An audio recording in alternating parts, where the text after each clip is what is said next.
G'day viewers, end of another week, time once more for Totally Fucked Up Friday. And it's a single issue TFU this week. And that single issue is the Trans-Pacific Partnership, the TPP. Possibly the most fucked up proposal going under the guise of an international trade agreement. Just most fucked up ever.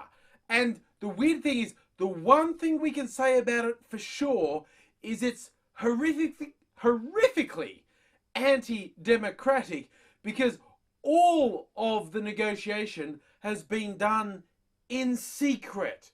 This is about imposing restrictions on a whole series of countries. It's being led by the US, and it affects all their Pacific trading partners, including Australia, and it's just fucked. And the funny thing is, every step of the way, these secret negotiations have been leaked, because I assume someone, probably from one of the smaller countries, has looked at this stuff they've been told to keep secret and said, "Oh my fucking god, this is the worst thing ever.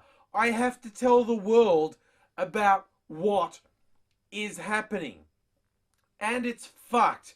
And this week, WikiLeaks published what they call the most controversial chapter, which revolves around issues to do with intellectual property and constraints that would be placed on the internet.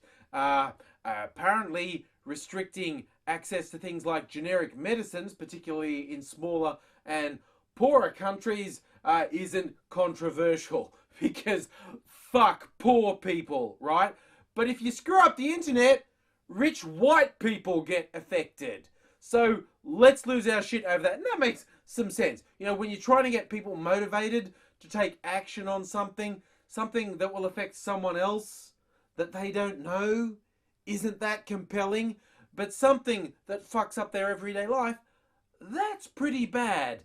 And TPP, like every other acronym you've ever heard to do with constraints on the internet, is really bad. SOPA, PIPA, ACTA, all the worst parts of those appear to be in the latest negotiations for the TPP. Just crazy shit like, hey, those really stupid, illogical extensions of copyright protection, oh, let's keep them going, yeah. Oh, let's put some constraints in that would make any sensible review of copyright law borderline impossible. Oh, and let's put a thing in so that if any individual company wants, I keep saying company when I mean country. I'm not drunk just because it's Friday and I got a bunch of ciders on special. I'm not drunk. Don't judge me. You don't know me. Maybe you do, actually. But let's move on. It's set up so that all these countries, if they try and buck this proposal, will have their international trade totally fucked. And the funny thing to me is, it isn't just the smaller countries that get fucked on this. It's the US. The Obama administration are trying to push this fast-track approval proposal, which means they are trying to tell the US Congress, just rubber stamp this and Obama's going to sign it into law without you ever getting to debate it. You know, this is a law that affects pretty much every industry in your country, pretty much your entire population, but you don't get to debate it. Oh, and we want you to agree to not have a debate before you've even seen the proposal. And the reason I bring this whole thing up, besides just wanting to say, oh my god, these people are fucked, is that US citizens, you are in the driver's seat with this. The US is the most powerful negotiating partner in this agreement. And the whole lobbying Congress, lobbying senators, that shit can actually work. It worked for SOPA and ACTA. It can work for this. There are some people already jacking up against it saying, yeah, I don't think we want to go along with this. There's some Democrats and some Republicans, notably Tea Partiers, which is interesting. It's the most conservative Republicans and the most progressive Democrats who are saying, oh, I don't think this is really a good idea.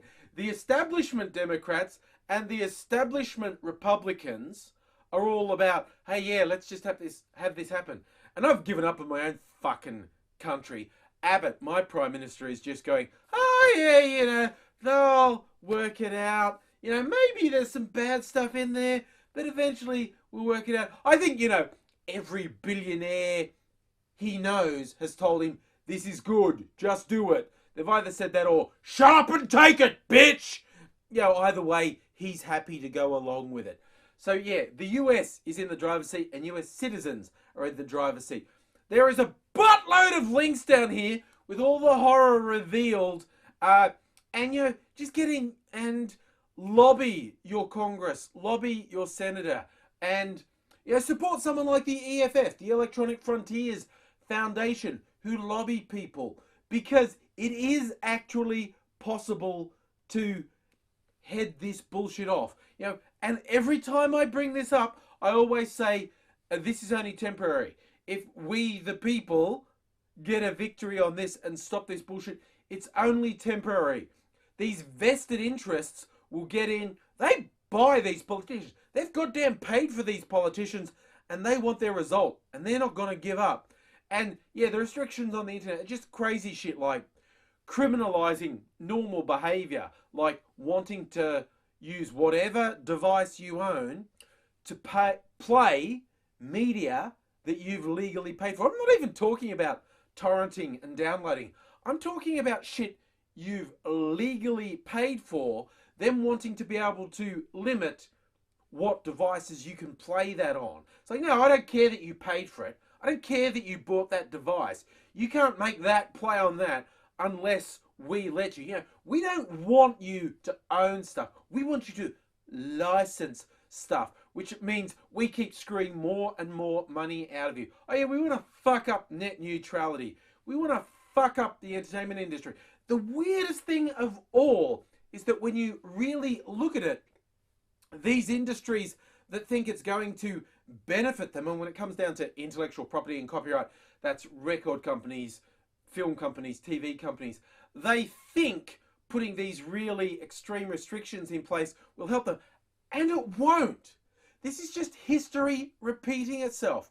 Trying to impose limits has never worked, and it never will. Companies that have to legislate to protect their business model die. That's what happens. Companies that see the future and plan for the future and adapt and change and mutate, they have a chance. Companies that try and force individuals to comply with what they want, they die. That's what happens. But these people are so short-sighted, they don't seem to conceive of, if what you want to do works, what you will do is kill the internet.